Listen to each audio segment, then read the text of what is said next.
Do you think Lamine Yamal already wasting his talent? He's Barcelona's golden boy, the youngest to wear the number 10 since Messi, the teenager who signed a contract binding him to the club until 2031, making him one of the most protected assets in European football. But this week, it wasn't his skills lighting up the headlines. It was his 18th birthday party, a mafia-themed blowout at a private mansion near Barcelona, featuring 200 guests, champagne fountains, performances by Spanish music stars, and a strict no-phone rule that only fueled the intrigue.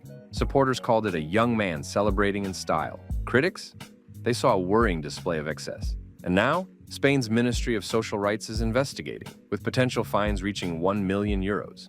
Is this just a teenager enjoying his moment, or the first red flag in a career that could go very wrong? Before the scandal, there was the story. Lamine Yamal was born in 2007 in Matro, to Moroccan and Equatorial Guinean parents. From his early teens, he emerged as one of La Masia's standout prospects, the kind of player Barcelona builds its future around. In 2023, at just 16 years old, he made his senior debut for Barcelona and shortly after became the youngest scorer in La Liga history. That same year, he earned Spain caps, starred at Euro 2024, and was entrusted with the symbolic number 10 shirt, once worn by Messi and Ronaldinho. Barcelona quickly secured him on a long-term contract through 2031, cementing his status as a long-term cornerstone.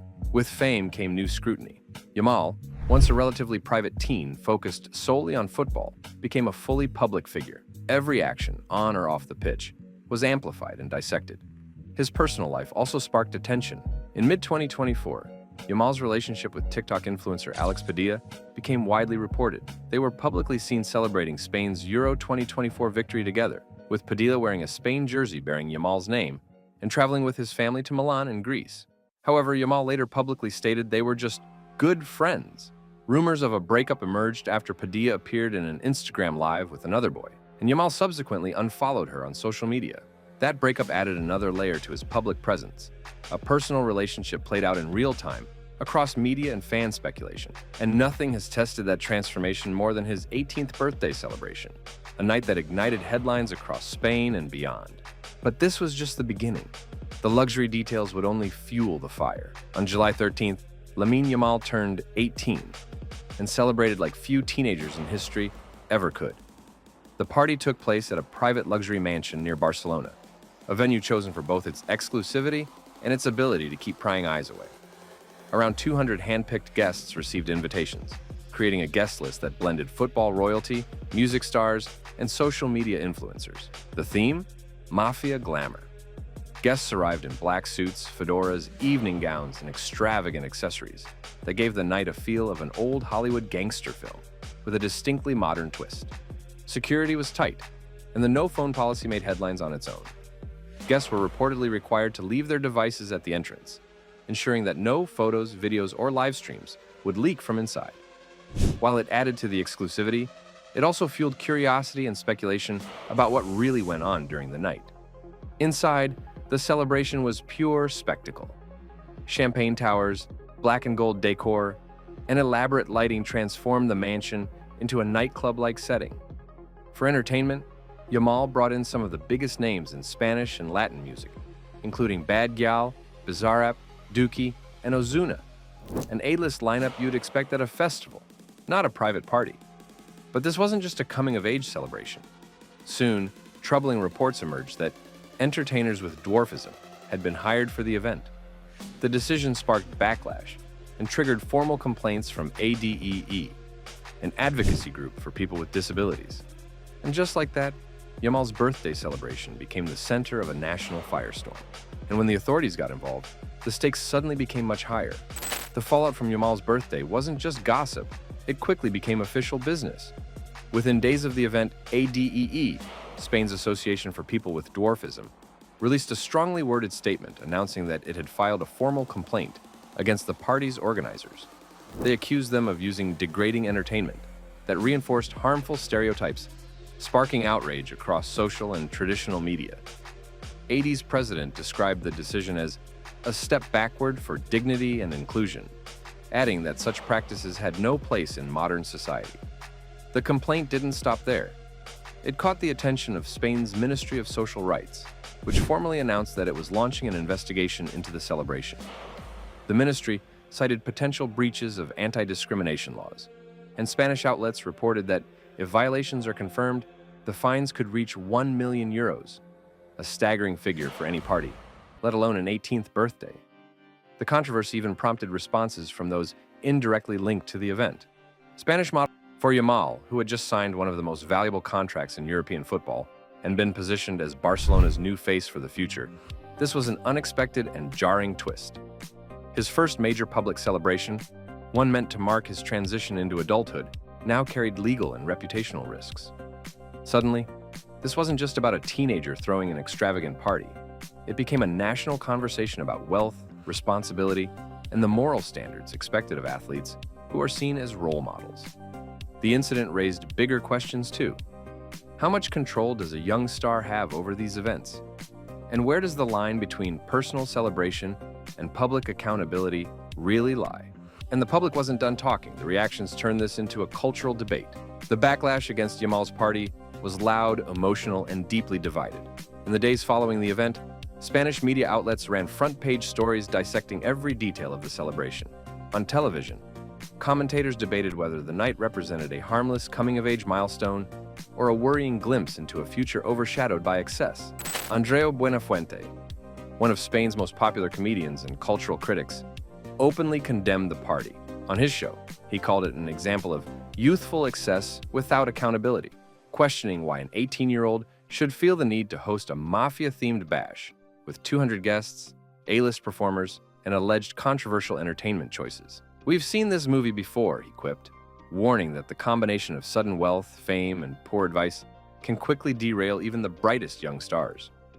Social media amplified this criticism. Hashtags condemning the mafia theme and the reported use of entertainers with dwarfism trended across Twitter and Instagram, with users labeling the party tone-deaf and out of touch. Many pointed out the cultural insensitivity of glamorizing organized crime imagery, while adding that the use of performers with dwarfism, if confirmed, reflected a failure to consider the dignity of all involved. But not everyone agreed. Yamal also received a wave of support, particularly from younger fans and fellow athletes. Defenders argued that at 18, he has the right to celebrate his birthday however he chooses. They insisted that the real issue wasn't the party itself, but the way Yamal, a teenager, was being singled out for a celebration that was likely orchestrated by professional planners, advisors, and organizers. Some suggested that the backlash said more about Spain's obsession with tearing down young celebrities than about Yamal's personal choices. This divide highlights a much larger issue: the double standard for young athletes. On one hand, they're expected to carry themselves like seasoned professionals and role models. On the other, they're still teenagers navigating adulthood, often under the glare of a global spotlight that magnifies every misstep. For Yamal, this wasn't just a birthday gone wrong. It was a crash course in what it means to live as a global icon, celebrated and criticized in equal measure. But if this feels familiar, it's because we've seen this story before. Just ask Neymar. In 2013, Neymar da Silva Santos Jr. arrived at Barcelona as another once-in-a-generation teenage phenom, a dazzling talent from Brazil who promised to usher in a new era of footballing brilliance at the Camp Nou. But Neymar's story wasn't just about football. Almost immediately, he became as famous for his lifestyle as for his genius on the pitch. His life off the field was a spectacle. Extravagant parties in Ibiza and Paris, celebrity friendships with music icons like Justin Bieber, and frequent headlines about his personal choices. He embodied the blueprint for the modern football star turned global brand, marketable, magnetic, and often controversial. For years, Neymar balanced the dual identities of footballing prodigy and pop culture figure. He became one of the most marketable athletes on the planet, signing sponsorships worth tens of millions. But critics constantly questioned whether his off-field indulgences, from late-night parties to his public clashes with coaches, kept him from achieving the career-defining consistency expected of a player once touted as Messi's heir. And now, some are wondering, is Lamine Yamal walking that same path? The comparisons are impossible to ignore. Both arrived at Barcelona as teenage sensations, carrying the weight of fan expectations before they could even legally drink. Both quickly became faces of global football, and both have found themselves at the center of cultural debates about fame, excess, and professionalism. The real question isn't just whether Yamal's birthday party was too much. It's whether this marks the beginning of a pattern, one that could test his focus, discipline, and ability to thrive under relentless pressure. Because for Yamal, the next moves he makes will decide whether he repeats Neymar's arc or forges his own path? Is Lamine Yamal already wasting his talent? At just 18 years old, he has accomplished more than most players will in their entire careers. He has made history as the youngest scorer in La Liga, represented his country on the biggest international stages, and secured a long-term deal with Barcelona, wearing the legendary number 10 shirt, once donned by Messi and Ronaldinho. But with global fame comes global pressure. In modern football, a single misstep, one ill-judged party, one viral headline can overshadow years of hard work and define a career before it has even truly begun. So, what was this 18th birthday? Was it just a teenager celebrating success, blowing off steam in private with friends and teammates? Or was it the first warning sign that Barcelona's golden boy could be heading down a path that has derailed so many young stars before him? What do you think? Is this all overblown? Or does Yamal need to be more careful about the image he's creating? Drop your thoughts in the comments. Hit like if you think young stars need more guidance, and subscribe for more deep dives into the lives of football's brightest talents.